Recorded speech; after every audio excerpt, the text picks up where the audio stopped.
Hello and welcome back to another video. In today's video, I'm going to be reviewing my custom LEGO Transformers War of Cybertron Megatron. So here he is in his tank mode, and I do think the front profile here looks pretty cool. However, from the side, it's definitely too slanted towards the back. You can also see his head here at the back, as well as the other arm just kind of curled around here. But overall, I do think the tank looks pretty cool here. For some size comparisons, I don't have many figures transformed right now, so I'll bring in G1 Optimus Prime. Obviously, I have no idea of these scale because he is a Cybertronian tank, but we can bring in a Speed Champion set, and I actually don't think the minifigure scale would be too off here. Obviously, he has the cannon from the games, which looks pretty cool. Unfortunately, the red here is at the wrong side, but that doesn't bother me that much.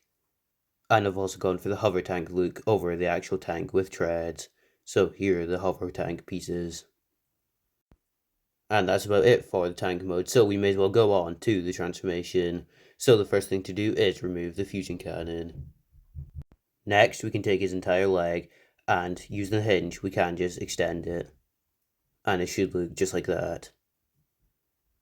Coming to the side here, we can just extend the joint at the knee. And we can also take that piece, which was the hover tank piece, and just rotate it around on the hinge joint. And we can also rotate it around at the knee.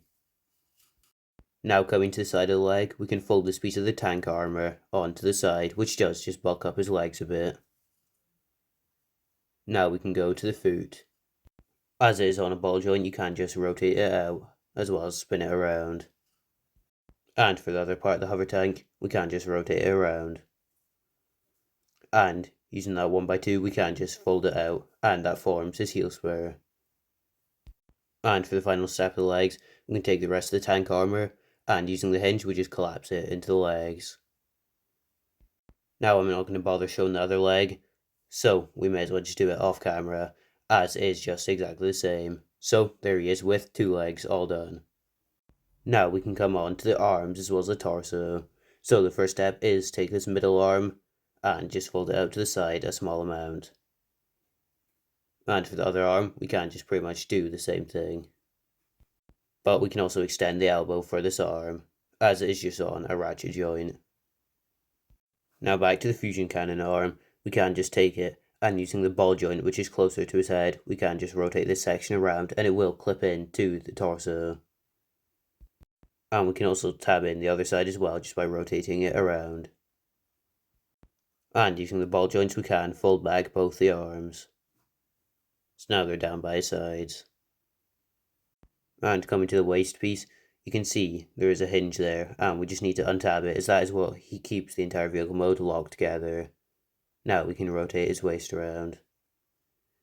And you can just rest the tab back in. However, it does not plug in again, because that would lock up the waist movement. So it should just sit there. And back to the fusion cannon arm, we can just take the hand and it will just rotate out, as well as slide along, so it is in the middle of his arm. And for the finishing touches of the arms, we can just reattach the fusion cannon.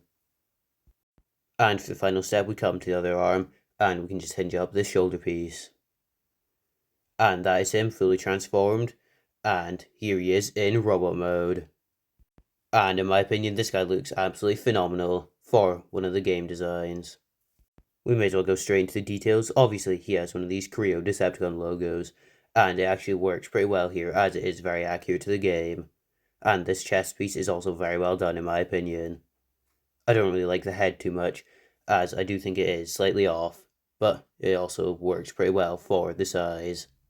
And he has the asymmetrical shoulders just like the game, as well as the asymmetrical forearms, as one of them does have the fusion cannon. And the legs work pretty well here, and they're pretty bulky as well. And he also doesn't have a backpack, even though I will admit he does look a bit too skinny on the back. But his articulation is pretty cool, and he works pretty well in poses. So for some comparisons, here he is with Revenge of the Fallen Megatron, and obviously he does dwarf this guy quite a lot. And here he is with Siege Megatron. Unfortunately, I don't have the Gamer Edition or the original to compare this guy to. But here he is with a minifigure.